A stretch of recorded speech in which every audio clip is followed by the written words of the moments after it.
Delighted to be here. Thanks for having me. I was thinking about what I might want to chat about today with this audience and in the context of this panel.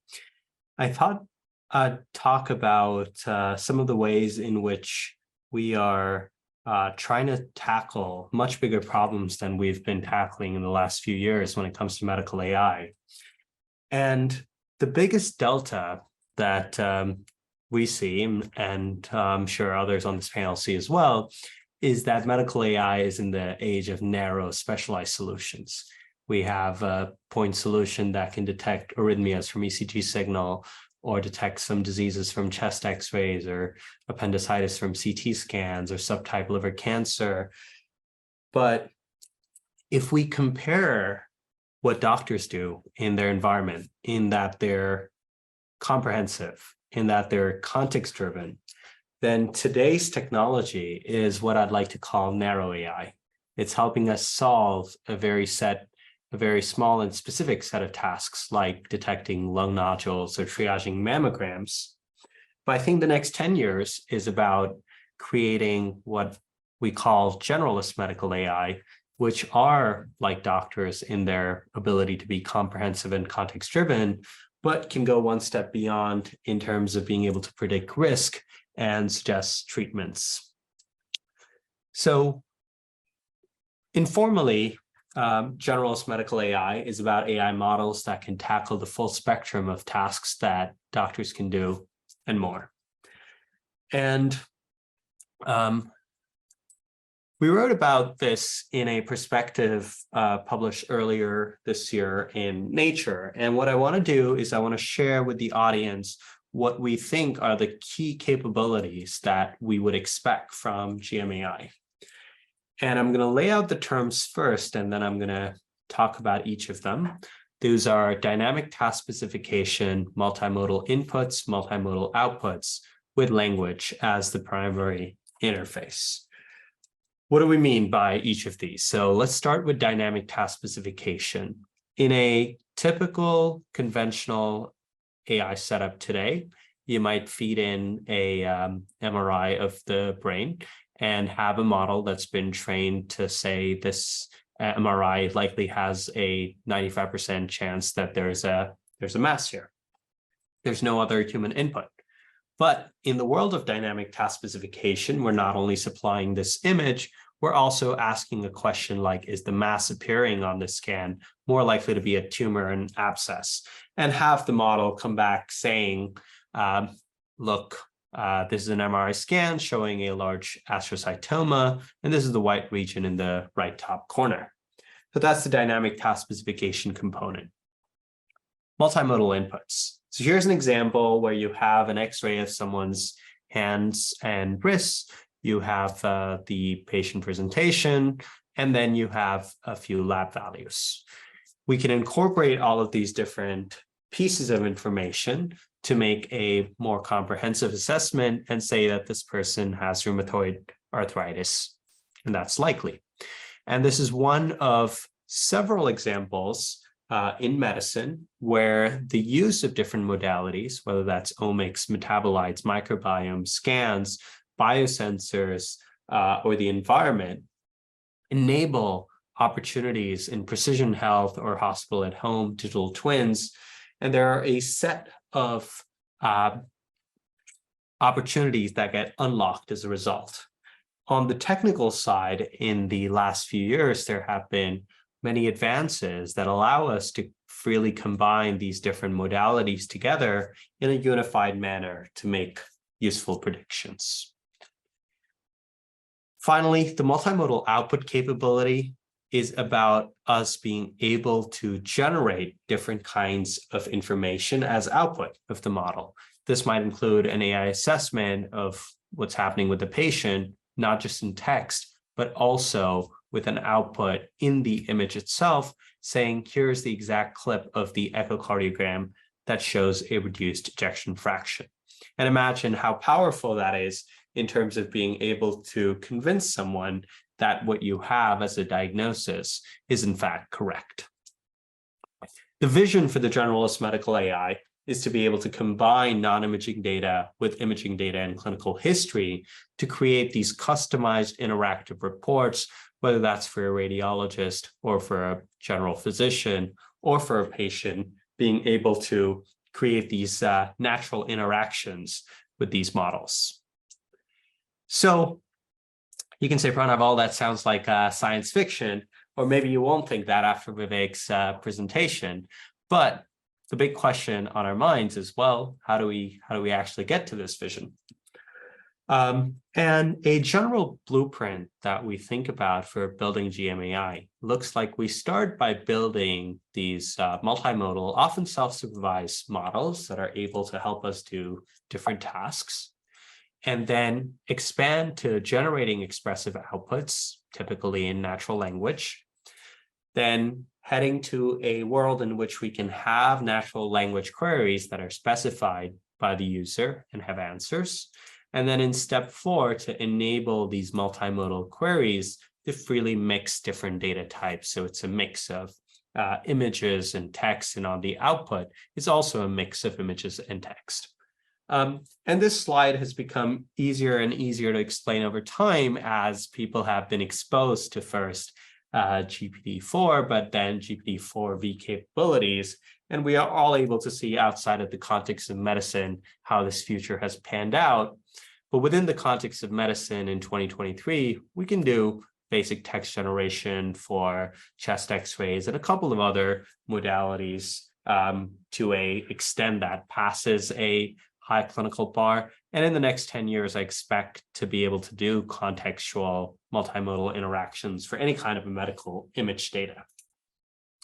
So I want to share some early sparks of GMAI. I'm going to focus on work from our group, starting with this work that we published in late 2022 in Nature Biomedical Engineering, where we had a fairly simple question, which is, could we train a model to learn to interpret images by feeding in pairs of images and associated text information that's written at the time of clinical interpretation?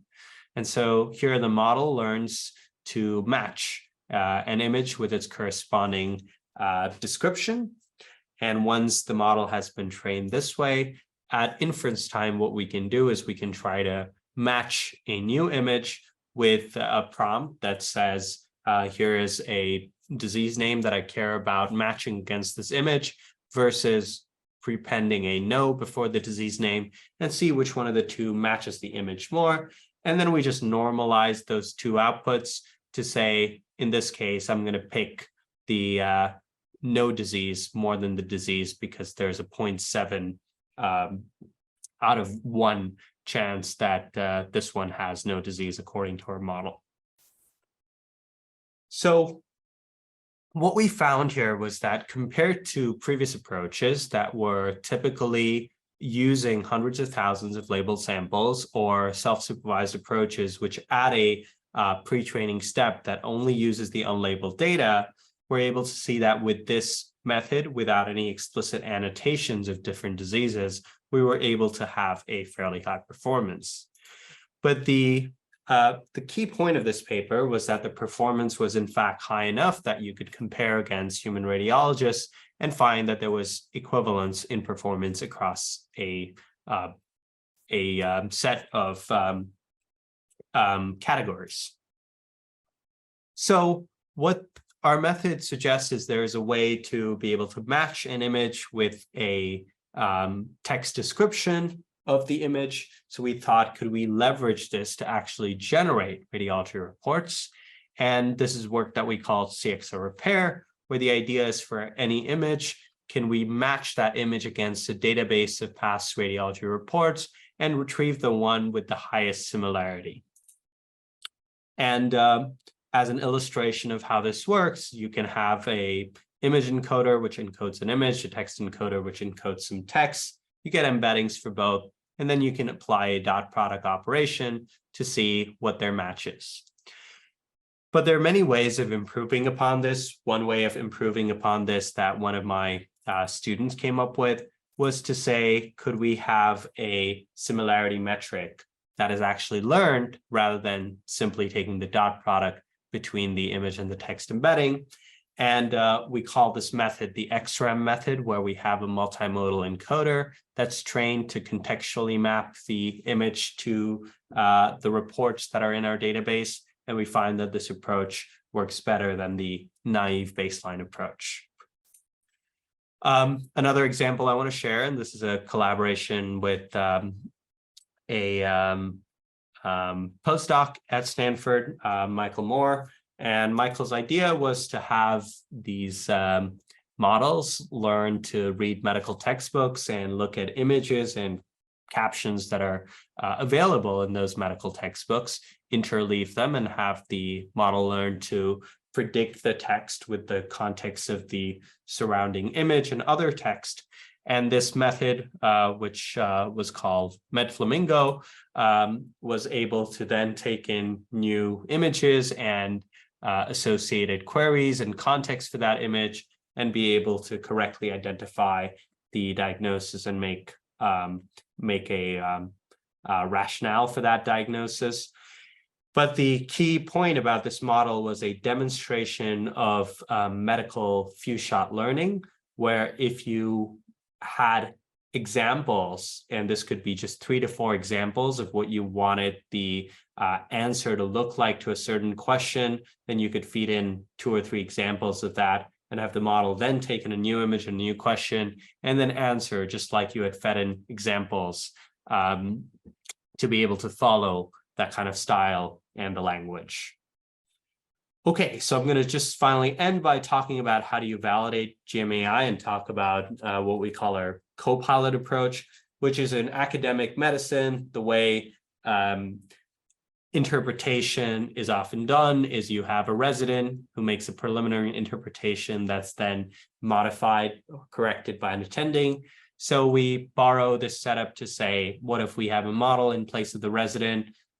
Could we have a similar setup in which the attending is now correcting the model or correcting the resident? So we're going to blind the source of the input. Is either going to come from a good model or a baseline model or an expert.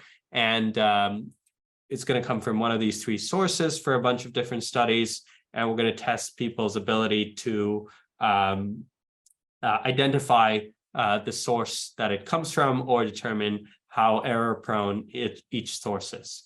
And the way they're going to do that is for every sentence, they're going to highlight the severity of the error for each line. And then we're going to look at the maximum and the average across all of the lines.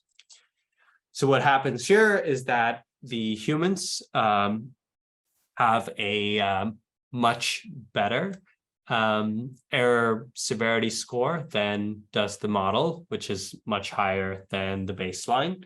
And this allows us to get an understanding of, for example, the humans make 0 errors, 0.3 something percent or 30% of the time, as opposed to the model's 20 something percent of the time. And so we have a way to understand that gap.